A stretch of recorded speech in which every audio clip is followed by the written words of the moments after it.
Imaginez, 1970. Boeing dévoile son mastodonte, le 747, capable d'embarquer 400 passagers. Impressionnant, non? Sauf que pour la majorité des compagnies aériennes, c'est un monstre ingérable.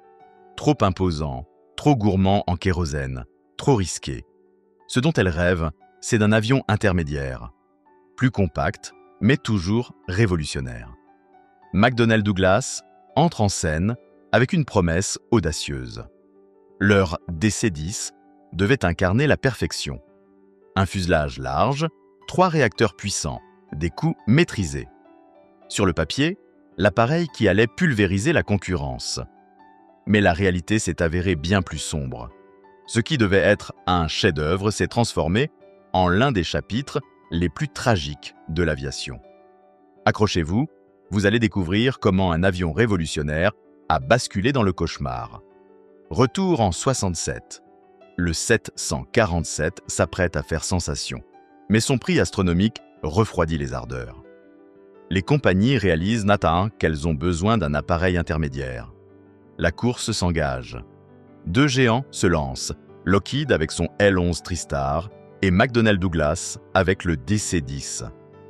McDonnell Douglas fait un choix radical, 3 moteurs. Pourquoi? À cette époque, les réglementations ETOPS constituent un obstacle majeur. Perdre un moteur sur un bimoteur signifie qu'on ne peut pas rejoindre un aéroport de secours. Résultat, interdiction de traverser les océans. Pour McDonnell Douglas, 3 moteurs représentent l'équilibre parfait. Le DC-10 promet le Saint Graal. Moins de consommation que le 747, plus d'autonomie qu'un bimoteur et la liberté de desservir n'importe quelle destination. American Airlines commande 25 appareils. United suit avec 30, Continental avec 15. McDonnell Douglas avance à une cadence folle. Du premier vol en 70 au service commercial en 71, seulement 4 années. Mais voici un détail crucial, la soute à bagages du DC-10. McDonnell Douglas l'a conçue particulièrement spacieuse, maximisant le potentiel de revenus. Sur le moment, un avantage commercial intelligent. Plus tard, ce choix se révélera fatal.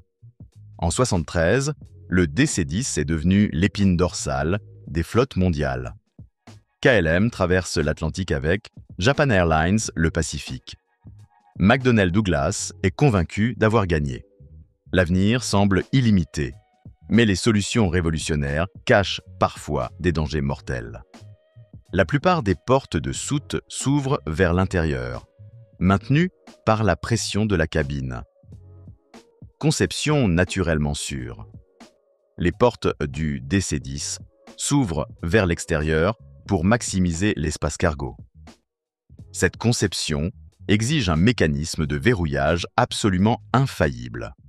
Si ce système lâche, une décompression explosive peut détruire l'appareil en secondes. Dan Applegate, ingénieur de McDonnell Douglas, comprend mieux que quiconque cette porte. En 1971, il rédige une note interne qui aurait dû tout arrêter. Le mécanisme de verrouillage est dangereusement défaillant. Si la porte explose, le plancher s'effondrera et sectionnera les câbles de commande. L'avion deviendra incontrôlable. Mais sa note disparaît dans la bureaucratie. McDonnell Douglas perd de l'argent. Lockheed l'étalonne. Redessiner le système signifierait des retards catastrophiques. Les impératifs de coût l'emportent. Les préoccupations de sécurité sont étouffées. Puis la réalité frappe. 46 d'American Airlines. Un DC-10 quittant Detroit avec 67 personnes. À 11 000 pieds, le cauchemar d'Applegate devient réel. La porte cargo explose. Le plancher s'effondre partiellement, exactement comme prédit. Le capitaine Bryce McCormick lutte contre des systèmes endommagés et sauve toutes les vies. Le NTSB confirme défaillance catastrophique du verrouillage. Cela aurait dû déclencher des modifications immédiates. Mais McDonnell Douglas met en œuvre des correctifs. De petites fenêtres d'observation, quelques bulletins de conseil. le défaut fondamental reste intact.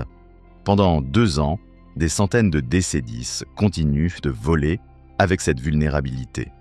L'industrie joue à la roulette russe. Et quelque part, une autre porte attend de céder. 3 mars 1974. 981 de Turkish Airlines à Orly, un dimanche matin. 346 personnes à bord. Dans la soute, un agent lutte avec le mécanisme. Les verrous semblent fermés, mais les goupilles sont légèrement désalignées. Le scénario dont Applegate avait averti 3 ans plus tôt. 13 minutes après le décollage, à 7000 mètres, la physique prend le dessus. La porte explose. Le plancher s'effondre complètement, sectionnant tout. Les pilotes perdent toute commande. Le DC-10 devient un projectile incontrôlable. 6 minutes plus tard, il s'écrase dans la forêt d'Ermenonville. Destruction absolue. 346 victimes. Le pire accident aérien de l'époque. Le choc est mondial. Avion de la mort, les gros titres sont impitoyables. 30% des voyageurs refusent explicitement le DC-10. La note d'Applegate refait surface, tragiquement confirmée. Pour McDonnell Douglas, le cours s'effondre, les commandes sont annulées. Leur réputation est en ruine. McDonnell Douglas se précipite pour corriger le problème. Il redessine complètement le système, avec des verrous redondants, des systèmes de secours multiples et des voyants d'alerte dans le cockpit. Fin 1974, le DC-10 reprend du service avec des systèmes vraiment améliorés. Mais la confiance du public est brisée à jamais. Puis arrive le 25 mai 1979, 191 d'American Airlines. Un DC-10 à destination de Los Angeles commence sa course de décollage depuis Chicago O'Hare par un vendredi après-midi ensoleillé. 271 personnes font confiance à l'appareil. Lors de la montée initiale, des témoins horrifiés voient l'impossible se produire. Le moteur gauche se sépare complètement de l'aile. Le gigantesque réacteur de 6120 kg roule sur la piste, tandis que le DC-10 continue de monter. Mais l'appareil est gravement endommagé. La séparation du moteur sectionne les conduites hydrauliques commandant les becs de bord d'attaque. Sur l'aile gauche, les becs se rétractent, tandis que ceux de droite restent déployés. Cela crée un déséquilibre aérodynamique catastrophique. Le DC-10 pique à gauche, décroche et bascule à l'envers. 31 secondes après la séparation du moteur, il s'écrase dans un champ près de l'aéroport. Les 271 personnes à bord périssent, ainsi que 2 au sol. L'enquête révèle qu'American Airlines a utilisé un raccourci de maintenance non autorisé, créant des micro-fissures menant à la défaillance structurelle.